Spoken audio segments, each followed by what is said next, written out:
Good morning, this is Jeannie from Trendy Tree, and today I'm going to dress up my boxwood wreath and get it ready for Easter.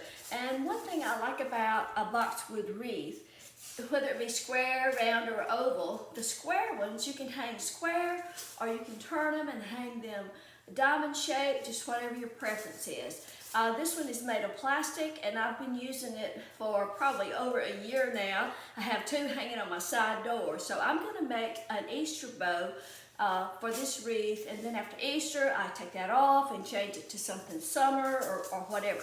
So we're going to make a bow. Just hang that and get it out of the way.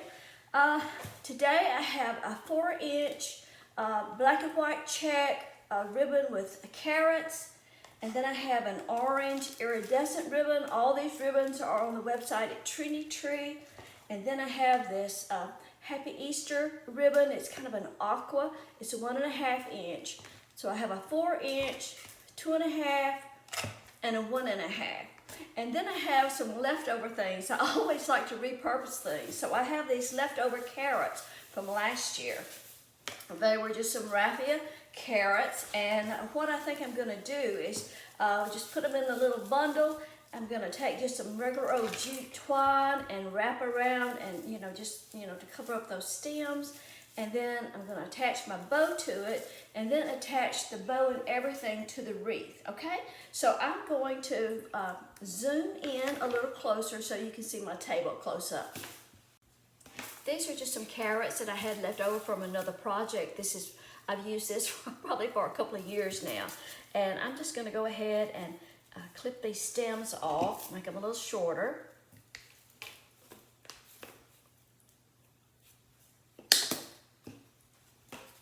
I love repurposing things.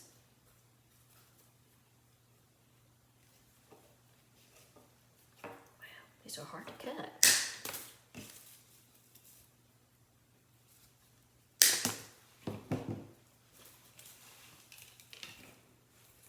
And then I have this greenery. This is just a piece of a bundle. This is something also that was left over. If this is still on the website, I'll give you the link. I'm not sure right offhand. I think it may be.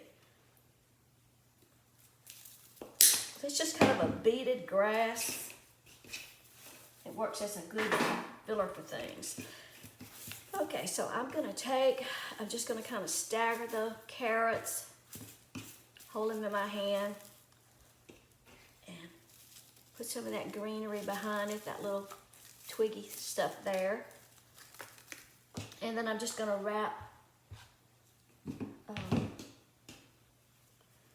my jute around it. That's just to cover up the stem. Of course, the ribbon, I'm gonna make the bundle and then make a bow, and that will cover it up too. But this will help cover up the stems. Just gonna start those around the bottom. Of course, I could put hot glue on this, but since I'm making it for myself, I don't usually do that because I may want to take it apart and use it again for something else. Of course, if you were making it for someone, you certainly could put some hot glue on that and make it a little neater.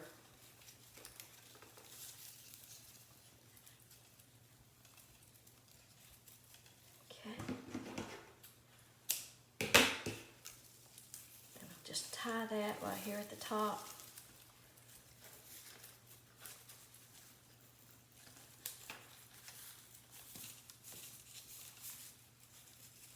Okay.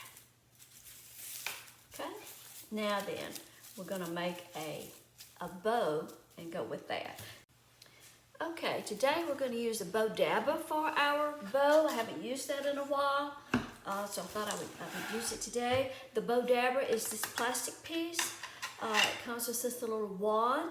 The board is something that my husband made to mount the Bowdabra on so it would be more stable.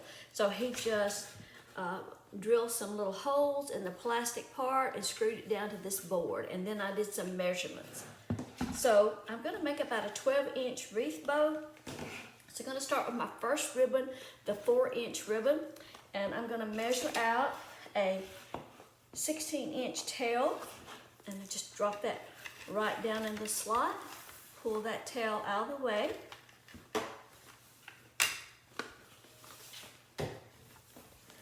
And then I'm going to twist to get the right side up. You might not can tell it, but this ribbon has a right and a wrong side. So I'm going to come out to my 6-inch mark to make a 6-inch loop. And then just drop that down into the slot. Okay.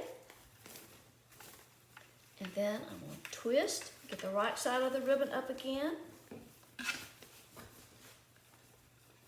Measure 6 inches on this side.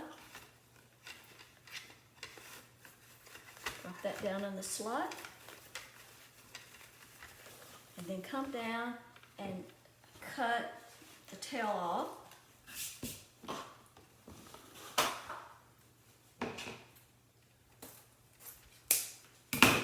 Okay, so that's my widest ribbon, and that's my first 2 loops. Okay, so next I'm going to use my 2.5-inch ribbon.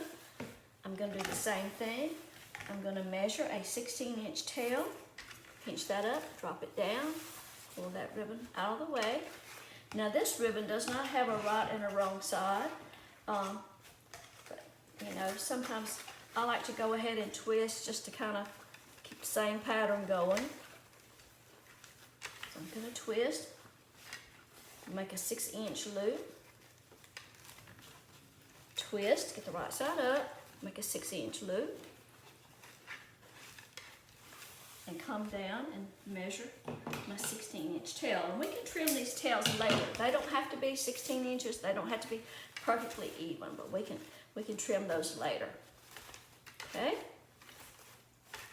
Now I'm going to take my narrow ribbon. It's a 1.5 inch, 16-inch tail. Drop that down.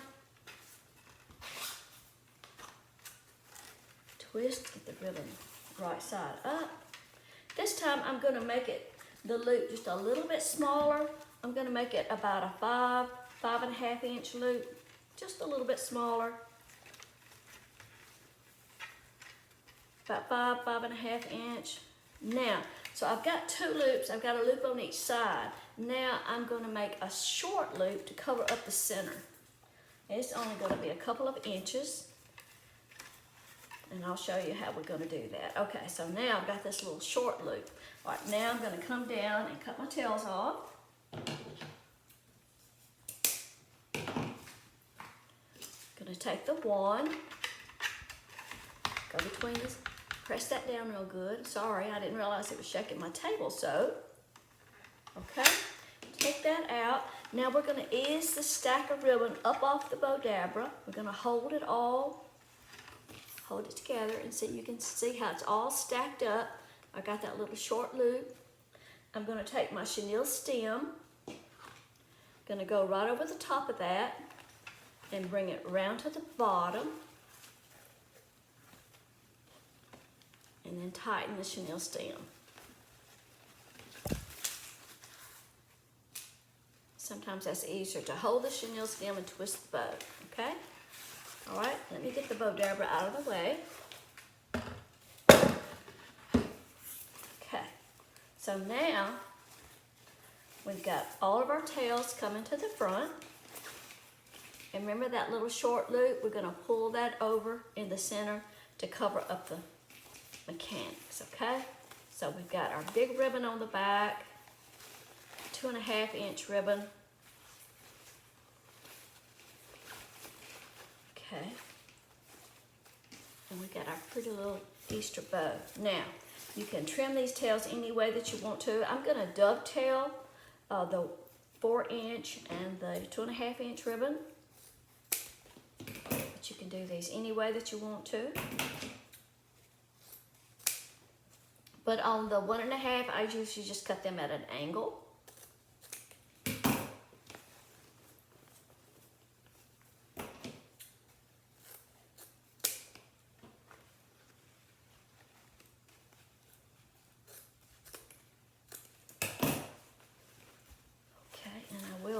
My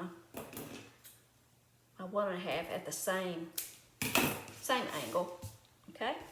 So now there we have it. So we're going to take our bow now and we're going to secure it to our carrots.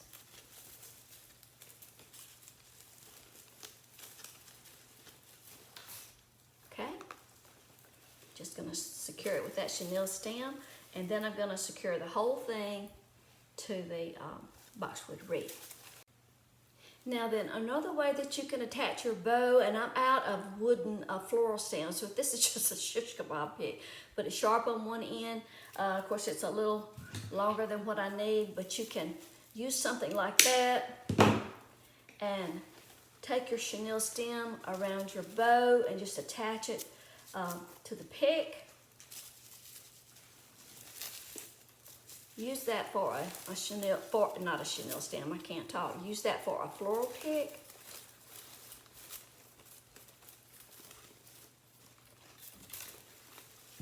And then stick that right down in your styrofoam, okay?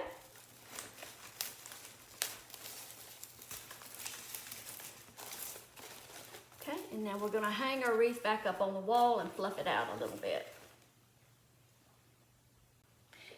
And once you attach your bow to your wreath, just, you know, hang it on the wall or hang it wherever and fluff out your ribbons, you want to run your fingers under the ribbons a little bit to give them a little bit of life. You don't want, well, I guess it depends on how you like it, but, you know, you can just kind of run your fingers down the ribbon like that and give them just a little bit of a curl. And if you had rather, you can always roll the ends of your ribbon up. You can roll them under or roll them forward. There's just lots of different ways of doing it, okay? But that's it, really easy. And as soon as Easter's over, I can just take this bow off and put on something else and have a whole different look. Thanks for watching. I hope you'll visit us at Trendy Tree. We have all kinds of wreath making supplies, wreath forms, mesh, flowers, signs, just anything that you need. Ribbon, we have tons and tons of ribbon. Anything that you need to make a wreath, okay? Thanks for watching. Be sure and follow us on Facebook. And listen, we have a Facebook group called the Trendy Tree Wreath Club. We'd love for you to join, okay? See you later. Bye-bye.